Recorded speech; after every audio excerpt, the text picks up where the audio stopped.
कहते हैं कि जब भगवान की भक्ति करते हैं तो उनसे सुख और समृद्धि की कामना करते हैं, लेकिन इसके विपरीत कुंती ने भगवान श्री कृष्ण से अपने लिए दुख मांगा था। ऐसा नहीं था कि कुंती ने ऐसा जीवन से निराश होकर किया था, बल्कि इस प्रार्थना के पीछे एक गहरा रहस्य छुपा था। दोस्तों, भक्ति के कई स्वरूप होते हैं और जब वो भक्त अपने भगवान से मिलता है तो उनसे कुछ अनोखा ही मांगता है। जैसे कि सूरदास ने भी गोविंद से वरदान में अंधा बना रहना ही मांगा था, ताकि उसे भगवान उसी स्वरूप में दिखते रहे जैसे अब तक दिख रहे थे और भगवान के सिवाय उसे कुछ और न दिखाई दे। किस्सों कहानियों से पता चलता है कि अब तक सूरदास कुछ और भी कई भक्त हुए हैं जिन्होंने अपने ईश्वर के दर्शन करने पर जीवन की खुशियां छोड़कर कुछ ऐसा ही मांगा जो सोच से परे है। कुछ ऐसा ही पांडवों की माँ कुंती ने भी किया। कुंती ने जब जाना कि श्री कृष्ण स्वयं ईश्वर का साक्षात रूप है तो उन्होंने भगवान से सुख समृद्धि मांगने की जगह दुख और विपदा मांग ली।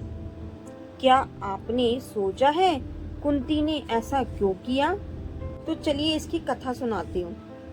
माता कुंती भगवान श्री कृष्ण से प्रार्थना करते हुए कहती है, हे जगत गुरु, हमारे जीवन में बार बार विपत्तियां आती रहें ताकि हमें हर बार आपका दर्शन होता रहे।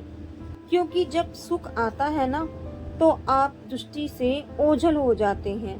असल में कुंती ने भगवान श्री कृष्ण से ये विनती तब की थी जब महाभारत युद्ध समाप्त हो चुका था।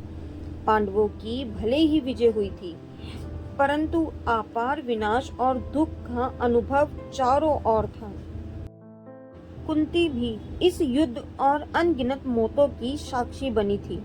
ये सब देखने के बाद ही उन्होंने श्री कृष्ण से विनती की थी कि उन्हें केवल दुख और विपदा मिले, क्योंकि कुंती ने ये समझ चुकी थी कि एक इंसान केवल दुख और संकट में ही ईश्वर को याद करता है।